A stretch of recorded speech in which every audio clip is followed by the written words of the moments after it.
सड़क में आप आ जाएंगे तो सड़क में मेरे यहाँ कोई भी एक ऐसी बड़ी रोड नहीं है बची है जिस पर डबल लेन का काम न हम करा दिए हों। कहीं से भी आने जाने का हो तो डबल लेन का काम हमने करा दिया है।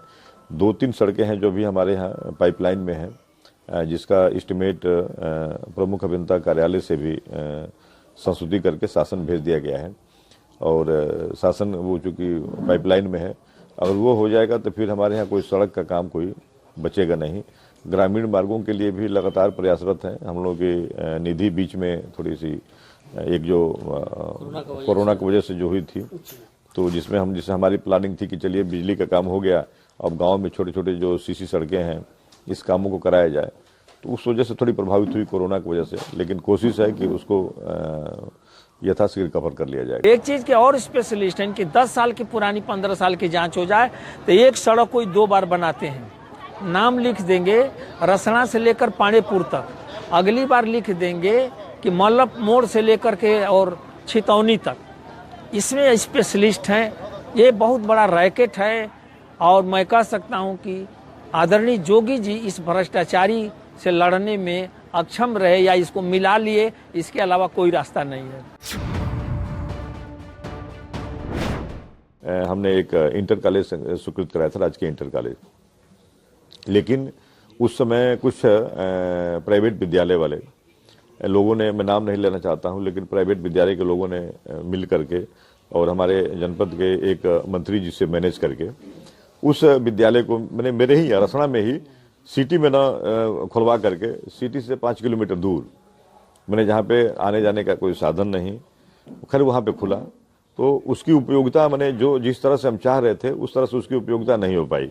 और बाकी जो हमारे यहाँ प्राइमरी स्कूल्स हैं मैं उसकी पूरी सूची करा करके अब मेरा अगला जो टारगेट है कि इन सारे प्राइमरी स्कूलों को मैं अपने निधि से उच्चीकृत कराऊं। जैसे मान लीजिए उनके पेवर्स ब्लॉक, टाइल्स, उनके यहाँ लाइट, मैंने एक मॉडल, उनके यहाँ ब्रेंच, स्टूल्स। बता दें यहाँ पर कौन शिक्षण संस्थान है, जो भी शिक्षण संस्थान है कुछ प्राइवेट लोगों की है।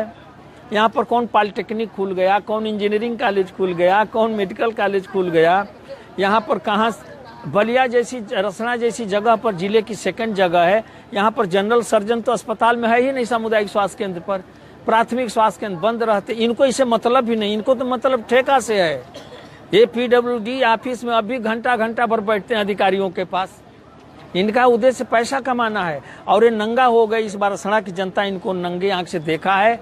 जब ये जोगी जी के इशारे पर जब जिला पंचायत में वोट मांग रहे थे, ये जिला पंचायत में भाजपा के लिए काम कर रहे थे, तो जिसका सत्ता रहेगा उसके लिए काम करेंगे। स्वास्थ्य में हमारे यहाँ देखिए, क्योंकि 3 सामुदायिक स्वास्थ्य केंद्र हैं और तीनों सामुदायिक स्वास्थ्य केंद्र में कोरोना के समय जो दिक्कतें आई थी उस समय उसको काफ़ी हम लोगों ने डीपली संज्ञान लिया।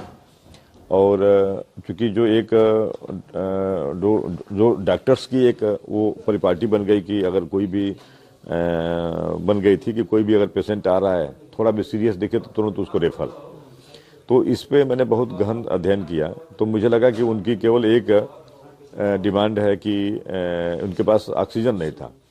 तो फिर मैंने अपने तरफ से, न कि कोई सरकारी निधि से या कुछ अपने अन्य स्रोतों से, मैंने 50 जम्बो सिलेंडर खरीद के मंगाया, जम्बो सिलेंडर।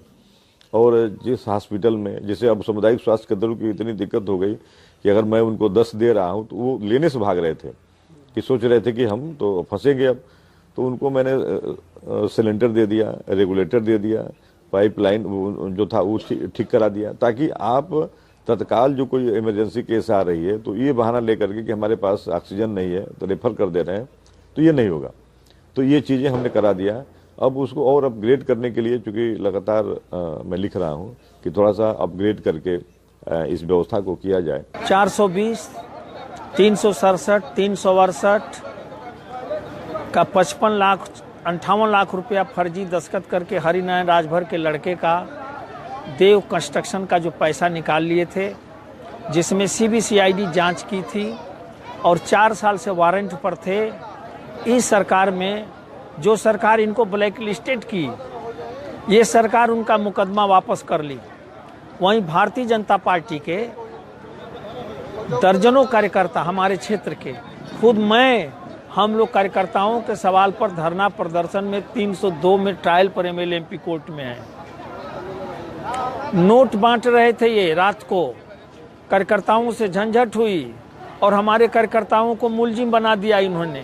13 लोग मुलजिम हैं, हमारे लड़के भी हैं उसमें। ये सब लोग ट्रायल पर हैं, जमानत कराए हैं। देखिए, मुझे लगता है कि अगर आप बिजली के माने में अगर पूरा उत्तर प्रदेश का आप ग्राफ लेंगे तो रसना विधानसभा में मैंने जो भी विधायक निधि मिलती है उस सारी विधायक निधि में लगभग 90% विधायक निधि का पैसा मैंने विगत पिछले जब कार्यकाल था मेरा, उसमें मैंने केवल क्षेत्र के ट्रांसफार्मरों की क्षमता बढ़ाना, नए ट्रांसफार्मरों की स्थापना कराना, जो जर्जर तार है उनको बदलवाना, जो मजरे छूट गए थे उसका विद्युतीकरण कराना, और करके हमने लगभग 1250-1300 ट्रांसफार्मर हमने क्षमता वृद्धि के साथ नए ट्रांसफार्मर की स्थापना कराया। इस कार्यकाल में भी जो बच गए थे, हालांकि पिछला कार्यकाल में हमने 12-13 में ही कराए थे, लेकिन फिर 5-7 सालों में ये फिर गाँव की लोड बढ़ गया, जिस कारण से फिर वो लोगों की डिमांड आने लगी। और डिमांड आने में अगर हम उसकी प्रक्रिया अगर हम पावर मिनिस्टर से या SES पावर से अगर करते हैं तो फिर उसमें बहुत सालों समय लग जाता। तो फिर मैंने तुरंत अपने निधि का पैसा दे करके फिर इनको बढ़वाने का काम कर रहा हूँ। वो सत्य से परे है। वो बसपा के ज़माने में ठेकेदारी किए हैं,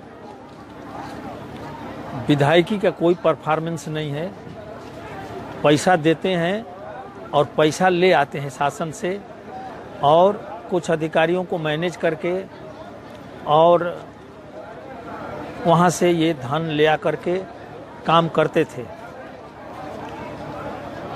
इस सरकार में, इस क्षेत्र में इस बार इनका कोई काम नहीं है। ट्रांसफार्मर कमर्शियल के द्वारा बढ़ाए जाते हैं, शक्ति पावर, पैसा नहीं लगता है। इन्होंने ट्रांसफार्मरों को कह दिया कि विधायक निधि से बढ़ा दिए।